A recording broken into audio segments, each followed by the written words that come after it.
चलता रहूँगा अपने पथ पर, चलता रहूँगा अपने पथ पर, चलने में माहिर बन जाऊँगा।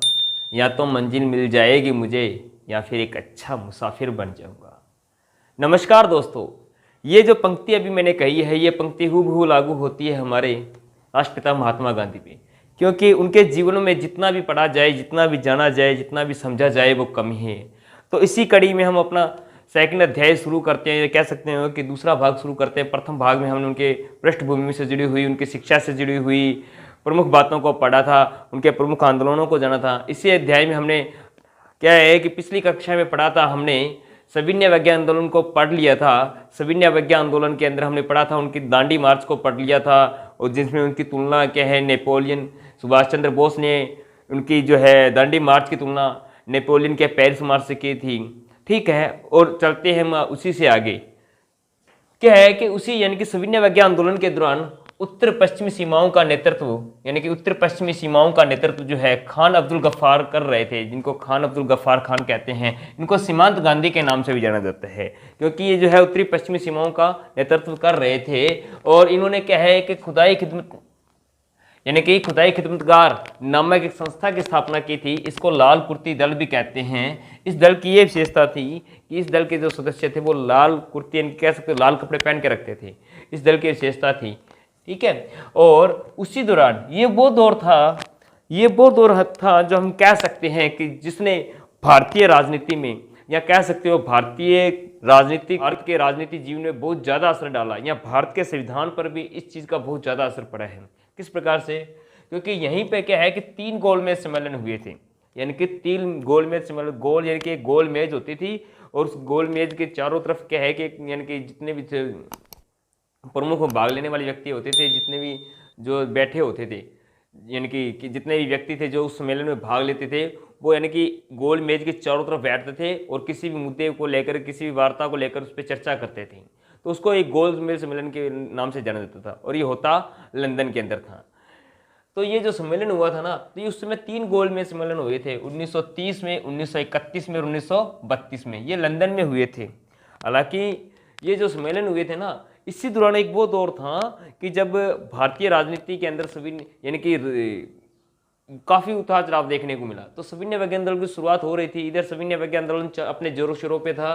तो इधर उसी समय क्या हुआ, 1931 में क्या है कि 1930 में क्या हुआ कि गांधी जी जो थे 1930 के दौरान प्रथम सम्मेलन में आयोजित किया गया। हालांकि कांग्रेस की तरफ से किसी भी प्रतिनिधि ने उस समय भाग नहीं लिया। प्रथम गोलमेज सम्मेलन में कांग्रेस की ओर से किसी भी प्रतिनिधि ने भाग नहीं लिया। जब इस बात का पता चला तो उन्होंने क्या किया, उस समय ब्रिटिश कह सकते हो प्रधानमंत्री ने एक यानी कि एडविन को नियुक्त किया भारत में कि वो गांधी जी को बनाए और सम्मेलन में भेजे। जिनकी सेकंड सम्मेलन जो होगा 1931 में, 1 साल बाद में होने वाला है, उस सम्मेलन में भेजे ताकि उनसे क्या बातचीत की जाए। तभी क्या है कि गांधी और इरविन के बीच में एक समझौता हुआ, जिसको गांधी इरविन समझौता भी कहा जाता है। ये समझौता कब हुआ था? ये हुआ था 5 मार्च 1931 को। ये ध्यान रखने वाली बात है। ये वो दौर था जिस समय कह सकते हो कि भगत सिंह, सुखदेव, राजगुरु, यानी कि जो भगत सिंह व उसके जो साथी थे ना, उनको फांसी की सजा दे दी गई थी, क्योंकि 23 मार्च 1931 को फांसी की सजा दे दी गई। और आपको पता है कि इस समय एक हमारे पास, या कह सकते हो कि गांधी जी के पास एक मौका था कि वो उनको कह सकते हो कि उनकी सजा माफ़ करवा सकते हो हैं, या उनको आज़ाद करवा सकते हैं। उनके पास एक मौका था अगर वो चाहते, क्योंकि अंग्रेज चाहते थे कि गांधी जी सम्मेलन में आए, अंग्रेज चाहते थे कि गांधी जी सम्मेलन में आए, और गांधी जी अगर जिद करते, अगर चाहते या दबाव बनाते, तो शायद उस समय ये कह सकते हैं भगत सिंह या उसके साथियों की सजा कम हो सकती थी, या उनको फांसी से बचाया जा सकता था। ये एक विवाद का विषय रहा है, ये गांधी जी के साथ में विवाद का विषय रहा है। अब वो क्या बात थी, क्या बात नहीं थी कि गांधी जी ने उन पर दबाव नहीं बनाया या किस कारण से। अगर गांधी जी शायद दबाव बनाते तो भगत सिंह शायद आज़ाद हो जाते, या फिर उनको फांसी की सजा नहीं होती, क्योंकि ये दौर, ये उस समय का समय जो है बहुत महत्वपूर्ण है। और ये बात उस समय भी कही गई थी गांधी जी से कि आने वाली पीढ़ियां आपसे इस बारे में जवाब करेंगी, और आज भी जवाब कर रही है। तो ये समझौता हुआ था 5 मार्च 1931 को। तो गांधी जी ने क्या है कि दूसरे गोलमेज सम्मेलन में जाने के लिए उनसे कहा गया, इरविन ने कहा कि आप आइए हमारे सम्मेलन में भाग लीजिए, परंतु क्या है कि और इसके लिए क्या है कि आपको जो है ये सविनय अवज्ञा आंदोलन है इसको रद्द करना पड़ेगा और आपकी जो मांगे है वो मान ली जाएंगी, आपकी जो भी मांगे है वो मान ली जाएंगी, पर शर्त यह है कि आपको सविनय अवज्ञा आंदोलन को रद्द करना पड़ेगा। तो ठीक है, गांधी जी ने क्या है कि 11 सूत्री मांगे रखी। ठीक है, गांधी जी ने क्या है कि 11 सूत्री मांगे रखी, अपने 11 मांगे रखी। ठीक है, और 11 सूत्री मांगे, उनके अंदर 11 सूत्र रखे थे, इनकी 11 अलग अलग मांगे थी। ठीक है, तो सरकार उन्हें, तो अब अंग्रेजी सरकार ने क्या कह दिया कि सरकार उन्हें रिहा करेगी जिन पर अहिंसक मामले दर्ज है, यानी कि अहिंसक मामले।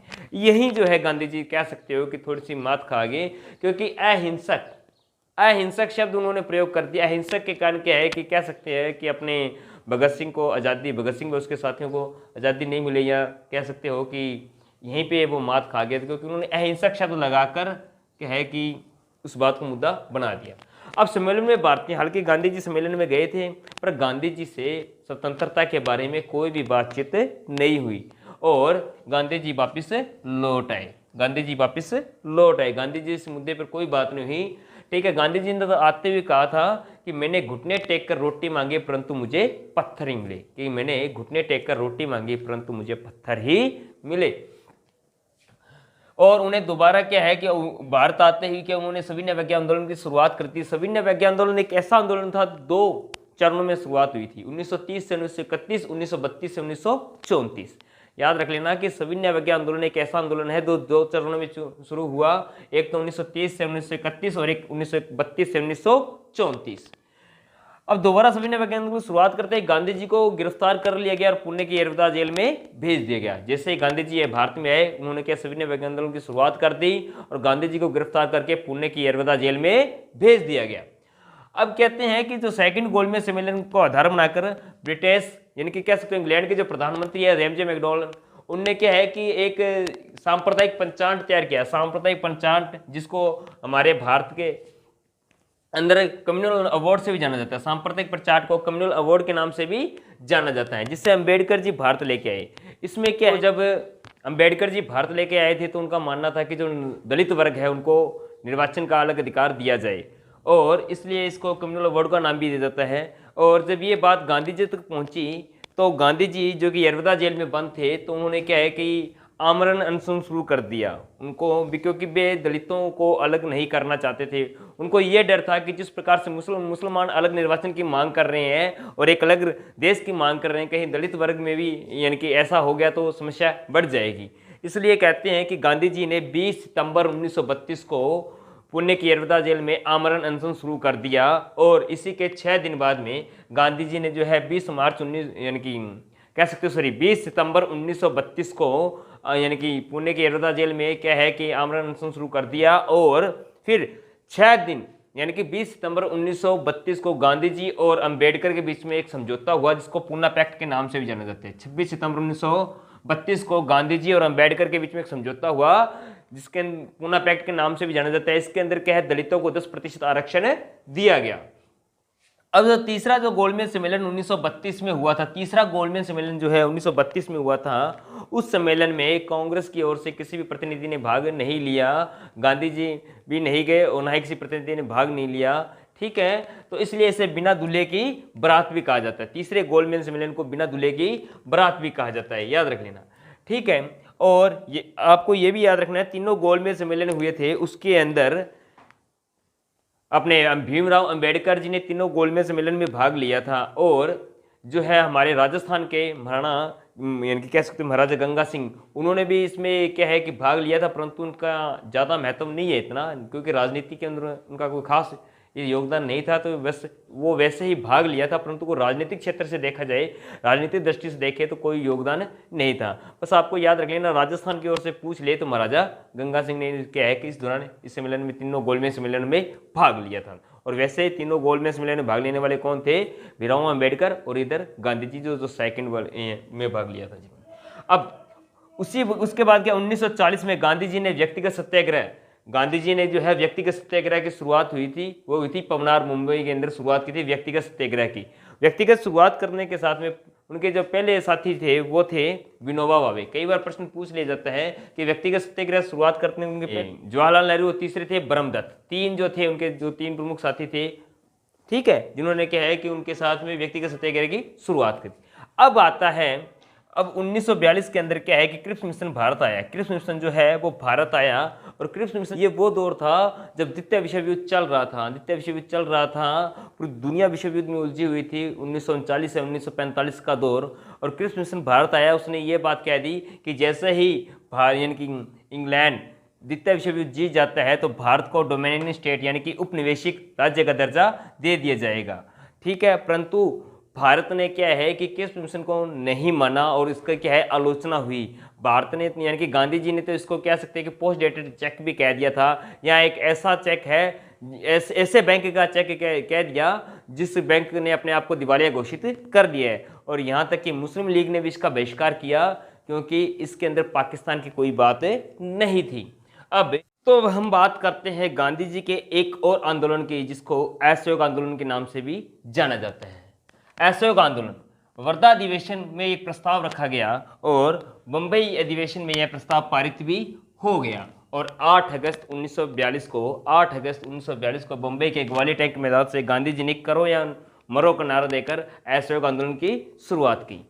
हालांकि पूरा देश इस आंदोलन में गांधी जी के साथ था। जैसे ही आंदोलन की शुरुआत हुई, गांधी जी को 9 अगस्त 1942 आंदोलन के अगले दिन ही क्या है कि 9 अगस्त 1942 को गांधी जी को गिरफ्तार कर सरागाह महल में क्या है कि नज़रबंद कर दिया गया। और जब ये आंदोलन जो है गांधी जी को नज़रबंद करने के बाद में क्या है कि एक आंदोलन थोड़ा कमज़ोर पड़ गया। हालांकि जो क्रांतिकारी थे उन्होंने इस आंदोलन को चलाए रखने के लिए भूमिगत रहते हुए इस आंदोलन को चलाया और सहयोग भी किया, परंतु आंदोलन को वो गति नहीं मिल सकी जिस गति की ज़रूरत थी। और यह आंदोलन कहते हैं कि भारतीय इतिहास के अंदर दिशाहीन और विध्वंसक आंदोलन माना जाता है। दिशाहीन और विध्वंसक आंदोलन असहयोग आंदोलन को कहा जाता है। फरवरी 1947 को माउंटबेटन वायसराय बनकर भारत आए। फरवरी 1942 को जो है माउंटबेटन क्या है कि वायसराय बनकर भारत आए और भारत विभाजन की योजना बनाई, क्योंकि ये वो दौर था जब भारत में दंगे होने शुरू हो गए थे। भारत में क्या है कि मुस्लिम लीग के कारण दंगे होने शुरू हो गए थे। इस कारण से क्या है कि भारत विभाजन की योजना बनाई गई और 3 जून 1947 को भारत यानी कि 3 जून 1947 को भारत स्वतंत्रता अधिनियम बना। और इस अधिनियम के अंतर्गत 28 जुलाई 1947 को एक अधिनियम पारित कर दिया गया, जिसके अंतर्गत भारत को 2 हिस्सों में बांटने की बात तय हो चुकी थी। और 14 अगस्त को पाकिस्तान व 15 अगस्त को भारत को आज़ाद कर दिया गया। 14 अगस्त को पाकिस्तान व 15 अगस्त को भारत को आज़ाद कर दिया गया। ये तो थी भारत से जुड़ी हुई। अभी गांधी जी ने यहाँ पर क्या कहा था कि गांधी जी ने एक बात कही थी कि मैं भारत का विभाजन कतई पसंद नहीं करता, और विभाजन यदि हुआ भारत का तो मेरी लाश पे होगा।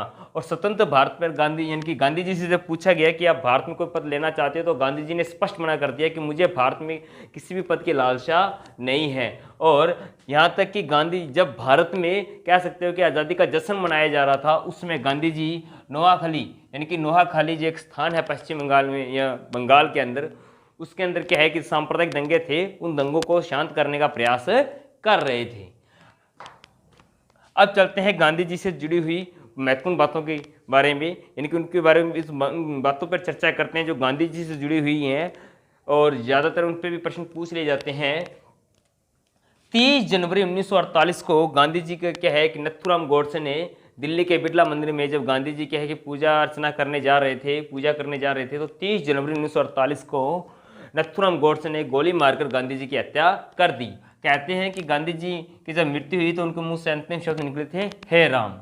और उनका जो क्या है समाधि स्थल है वो राजघाट दिल्ली में है। और राष्ट्रपिता की उपाधि उनको सुभाष चंद्र बोस ने दी थी, जबकि बापू शब्द यानी कि बापू कहकर उनको जवाहरलाल नेहरू ने पुकारा था। बापू कहकर उनको जवाहरलाल नेहरू ने पुकारा था।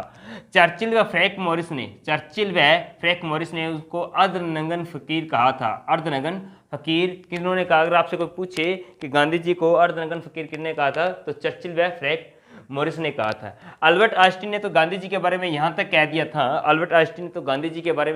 दिया था कि आने वाली पीढ़ियाँ शायद ही विश्वास करें कि धरती पर हार्ड मास का ऐसा पुतला यानी पृथ्वी पर अवतरित हुआ था, कि आने वाली पीढ़ियाँ शायद विश्वास करें कि पृथ्वी पर हार्ड मास का बना हुआ ऐसा पुतला भी अवतरित हुआ था। अब गांधी जी ने क्या है कि 3 समाचार पत्र निकाले थे। यंग इंडिया 1919 में, ये अंग्रेजी भाषा में था। नवजीवन 1919 ये हिंदी व गुजराती में था, जबकि हरिजन जो है 1933 में निकाला था, ये हिंदी व गुजराती दोनों भाषाओं में निकाला गया था। अभी है इनकी प्रमुख संस्था, गांधी जी ने कुछ संस्थाओं का भी निर्माण किया था, जिसमें है नेटाल इंडिया कांग्रेस। इसकी स्थापना 1894 में दक्षिण अफ्रीका में ही की थी।